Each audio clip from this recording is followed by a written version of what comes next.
Assalamualaikum ya akhi ya ukhti.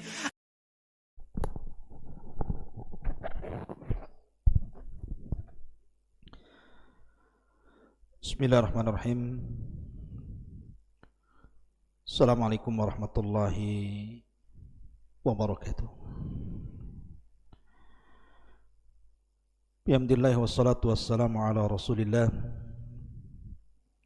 wa ala alihi wa sahbihi wa mawalah wa la hawla wa la quwata illa billahi wa ba'du. Qala Allahu azza wa jalla ya ayyuhalladzina amanu taqullaha haqqa tuqatih wa la tamutunna illa wa antum muslimun, amma ba'du. Ma'asyiral muslimin yang dimuliakan Allah subhanahu wa ta'ala, alhamdulillah di malam hari ini kembali kita bisa duduk untuk bertalabul ilmi di Masjid Jabal Uhud. Salawat dan salam tentunya kita hanya menghaturkan kepada baginda Nabi besar Muhammad sallallahu alaihi wa ala alihi wasallam. Pembahasan di malam hari ini kita akan membahas tentang seorang nabi yang dibunuh iblis, dan sejarah ini tidak mungkin dilupakan manusia. Ma'asyiral muslimin yang dimuliakan Allah azza wa jalla, siapa nabi ini? Dan bagaimana pula kemudian iblis bisa membunuhnya? Nabi ini dicatat di dalam Taurat, dicatat dalam Injil, dan disebutkan di banyak ayat di dalam Al-Quranul Karim. Ma'asyiral muslimin yang dimuliakan Allah subhanahu wa ta'ala, dan Nabi ini sangat ma'ruf karena putranya ada erat kaitan dengan Nabi kita yang mulia alaihi salatu wassalam. Dialah Nabi Allah Zakaria, ayahanda daripada Yahya ibn Zakaria alaihi salatu wassalam. Bagaimana kisahnya? Nabi Allah Zakaria alaihi salatu wassalam hidup di zaman yang sangat mulia, di tempat yang sangat mulia, dan di lingkungan yang sangat mulia. Dia hidup di Baitul Maqdis, tempat yang sangat mulia, dan di sekitarnya para ruhban, ahli-ahli ibadah, orang-orang saleh yang mengabdikan hidup mereka untuk kemaslahatan Baitul Maqdis dalam rangka mendekatkan diri kepada Allah subhanahu wa ta'ala. Bahkan dia sezaman dengan keluarga yang sangat mulia yang dicantumkan dalam Al-Quranul Karim, yang disebut dengan Al-Imran, keluarga Imran. Dan putranya adalah manusia yang sangat mulia, Yahya ibn Zakaria alaihi salatu wassalam. Ma'asyiral muslimin yang dimuliakan Allah azza wa jalla, kisahnya tersebar dalam Al-Quran, di dalam surah Al-Imran, di dalam surah Al-An'am, di dalam surah Maryam, di dalam surah Al-Anbiya, dan surat-surat yang lainnya. Ini menunjukkan bahwa Nabi Allah Zakaria adalah nabi yang sangat mulia karena banyak diceritakan dalam Al-Quran. Ma'asyiral muslimin yang dimuliakan Allah subhanahu wa ta'ala, sebelum kelahiran Al-Masih Isa bin Maryam, Zakaria adalah salah satu kibar Rabbaniyin, salah satu seniornya orang-orang saleh yang tinggal di Baitul Maqdis. dia bersama orang-orang yang mengkhidmatkan kehidupan mereka di Haikal, di Baitul Maqdis. Dan Imran adalah ayahanda Maryam, adalah imam bagi mereka, bahkan orang besar mereka, sebagaimana juga istrinya Hannah juga adalah wanita yang salihah, dan masih ada hubungan saudara dengan Nabi Allah Zakaria alaihi salatu wassalam. Ma'asyiral muslimin yang dimuliakan Allah subhanahu wa ta'ala, Allah subhanahu wa ta'ala menguji Nabi Allah Zakaria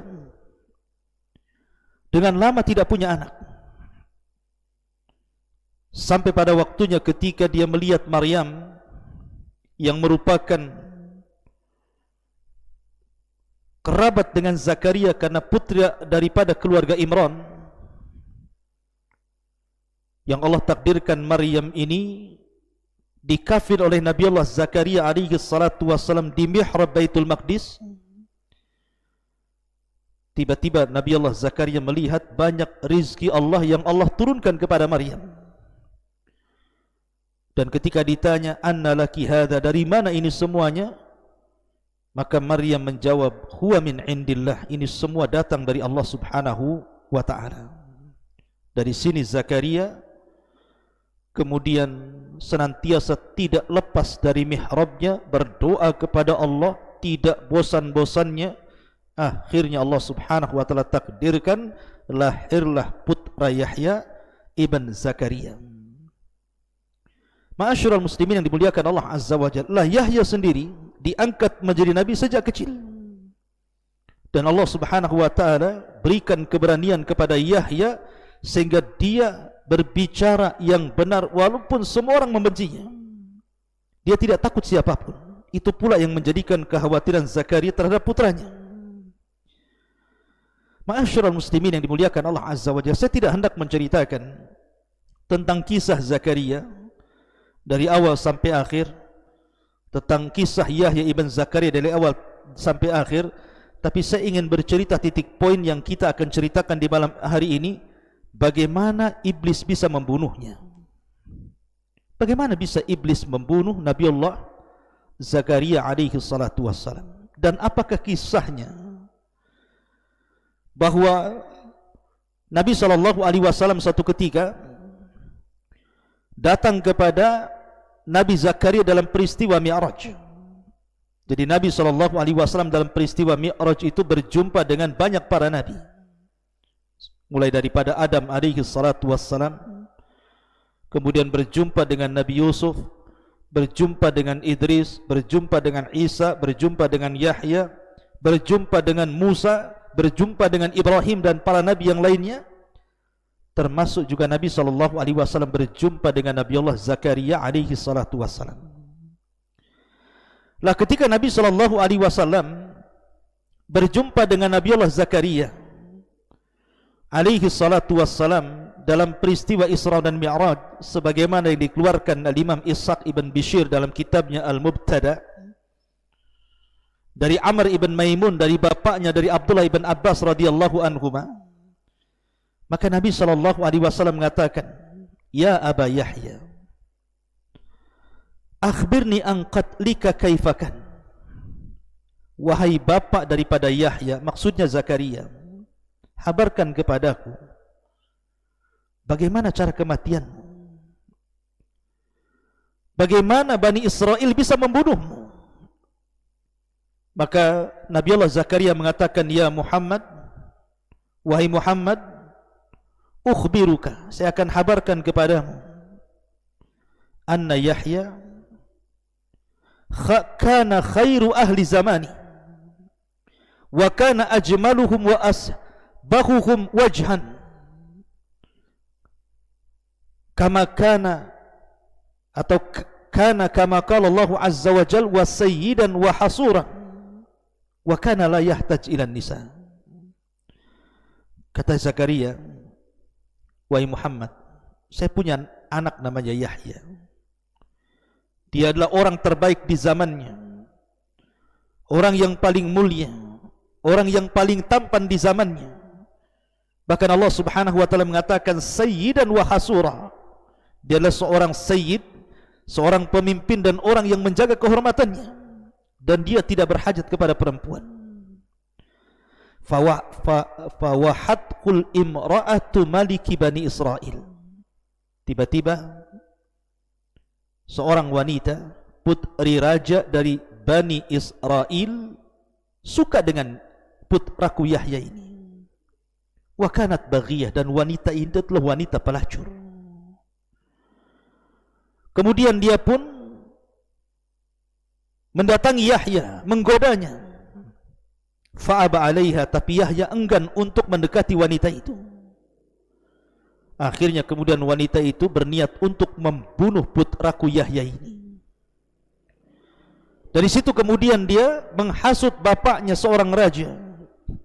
Akhirnya kemudian diutusnya para utusan untuk membunuh putraku. Maka berangkatlah pasukan itu. Kemudian dia pun membunuh putraku Yahya.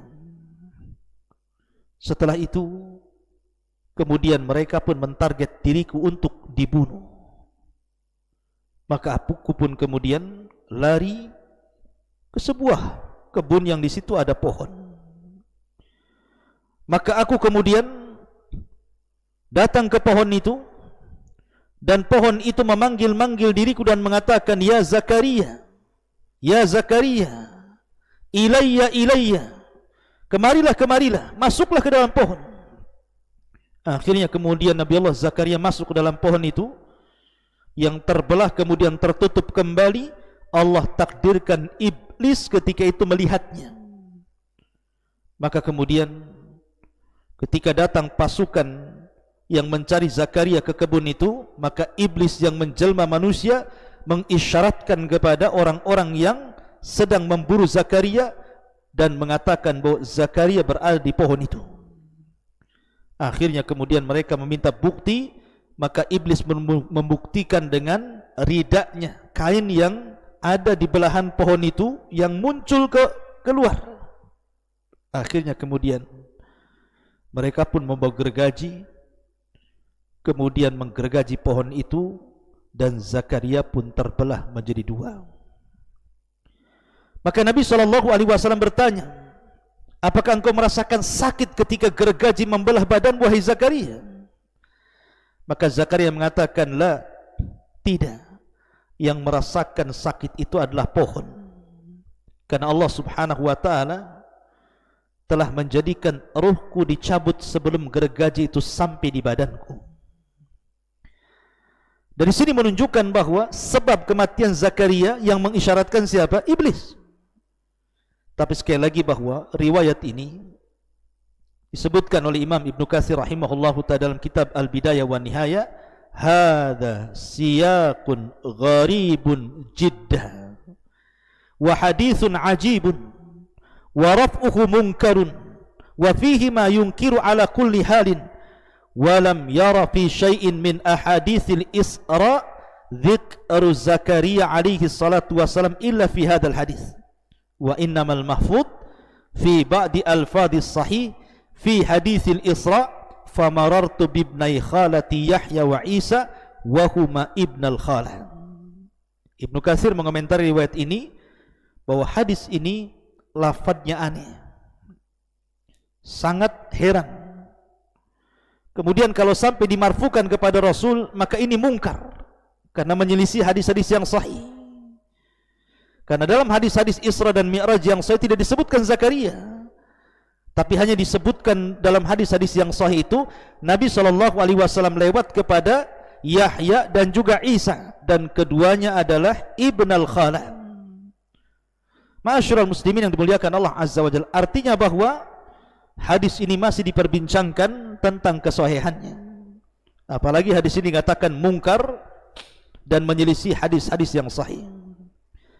Ma'asyiral muslimin yang dimuliakan Allah Azza wa Jalla, akan tetapi tersebar di beberapa kisah Israiliyat tentang kematian Zakaria. Bagaimana Zakaria bisa dibunuh? Ada 3 riwayat yang masyhur yang disebutkan dalam kisah Israiliyat. Yang pertama, ketika Zakaria mendengar terbunuhnya putranya Yahya alaihi salatu wassalam, yang kemudian kepalanya dipenggal, kemudian kepala Yahya ini diletakkan di sebuah bejana yang terbuat dari emas dan dibawa kepada seorang raja yang zalim, suruhan seorang wanita pelacur. Maka ketika mendengar hal itu, marahlah kaumnya Zakaria ini. Bagaimanapun Yahya seorang nabi, bagaimana mungkin bisa dipenggal lehernya, kemudian kepalanya dibawa untuk menjadi mahar seorang raja. Lah ketika kaumnya ini hendak kemudian membunuh sang raja zalim itu, maka raja ini mendahului kaumnya Zakaria, justru menyuruh pasukan untuk membunuh Zakaria. Maka Zakaria pun kemudian alaihi salatu wassalam lari ke dalam hutan, kemudian sampailah di sebuah pohon. Ini satu riwayat. Riwayat yang kedua, ketika Nabi Allah Zakaria alaihi salatu wassalam mendengar bahwa Yahya ibn Zakaria ini terbunuh secara zalim di tangan Bani Israel, kemudian akhirnya Nabi Zakaria pun menjadi target orang kedua. Setelah terbunuhnya Yahya, maka dia menjadi target orang kedua yang dicari-cari oleh Raja Bani Israel ini. Akhirnya Nabi Zakaria pun lari ke dalam hutan, kemudian berjumpa dengan sebuah pohon besar. Ini riwayat yang kedua. Riwayat yang ketiga, bahwa tidak ada kaitan antara Zakaria dengan terbunuhnya Yahya. Akan tetapi riwayat ini, ketika Maryam bintu Imran hamil dan melahirkan Isa bin Maryam, dan ketika itu orang yang mengkafir Maryam itu adalah Zakaria di mihrabnya, mulailah orang-orang kemudian menuduh akan dua manusia yang sangat mulia, jangan-jangan kedua orang ini yang telah melakukan perzinahan dengan Maryam. Jadi orang-orang Yahudi menuduh dua orang ini telah melakukan perzinahan dengan Maryam. Yang pertama menuduh Yusuf An-Najjar. Yusuf An-Najjar adalah seorang abid ahli ibadah yang berada di dalam Masjid Baitul Maqdis. Kemudian yang kedua, mereka menuduh Zakaria yang telah berzinah dengan Maryam sehingga melahirkan Isa bin Maryam. Lah sebab itulah akhirnya kemudian Zakaria pun menjadi target pembunuhan orang-orang Yahudi.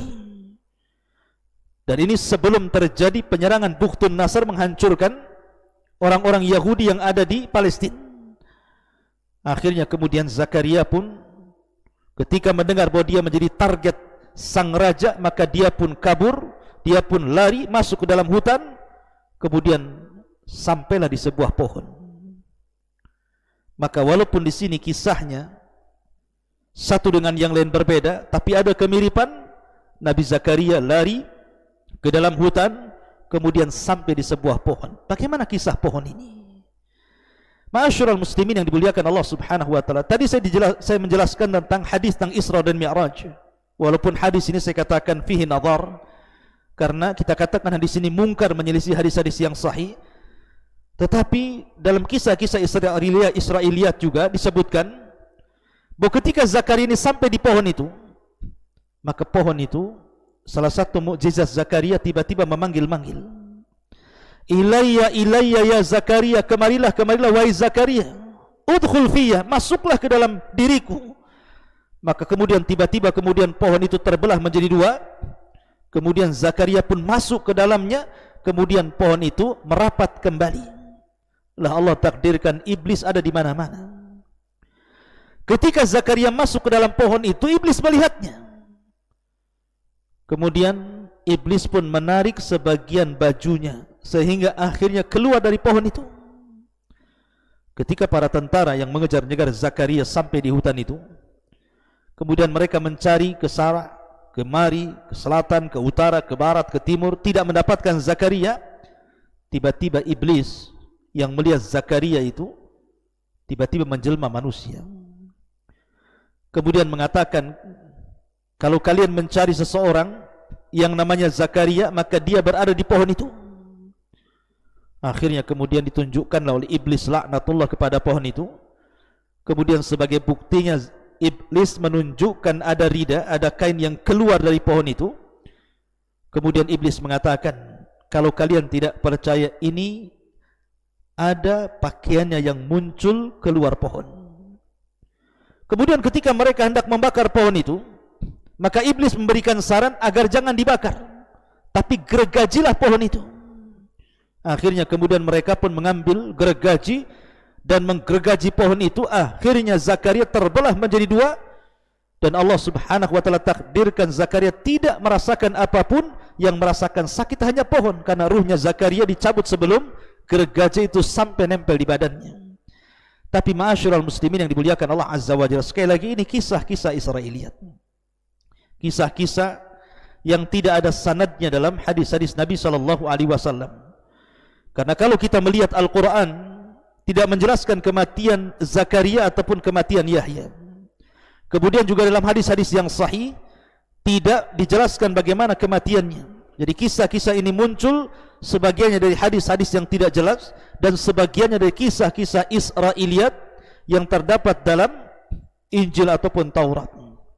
Wallahu alam. Yang jelas bahwa secara umum Allah subhanahu wa ta'ala berfirman tentang kekejaman orang-orang Yahudi dalam Al-Quranul Karim, bagaimana mereka suka membunuh para nabi.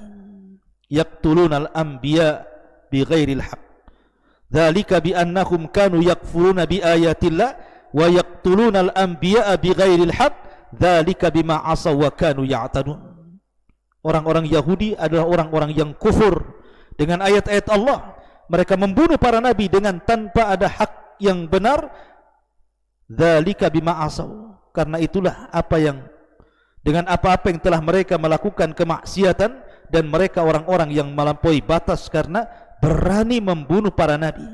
Sehingga Allah mengatakan, fariqan kadzabtum wa fariqan taqtulun. Sebagian kelompok mendustakan para nabi dan sebagian kelompok membunuh para nabi. Adapun bagaimana cara membunuhnya atau cara dibunuhnya Zakaria dan Yahya, dalam Al-Quran dan hadis yang sahih tidak disebutkan bagaimana caranya, bagaimana bentuknya, tapi datang dalam kisah-kisah Israiliyat saja. Wallahu a'lam bishawab. Mudah-mudahan menjadi sebuah pengetahuan. Subhanakallahumma bihamdika asyhadu an la ilaha illa anta astaghfiruka wa atubu ilaik. Allahu ta'ala a'lam. Assalamualaikum warahmatullahi wabarakatuh.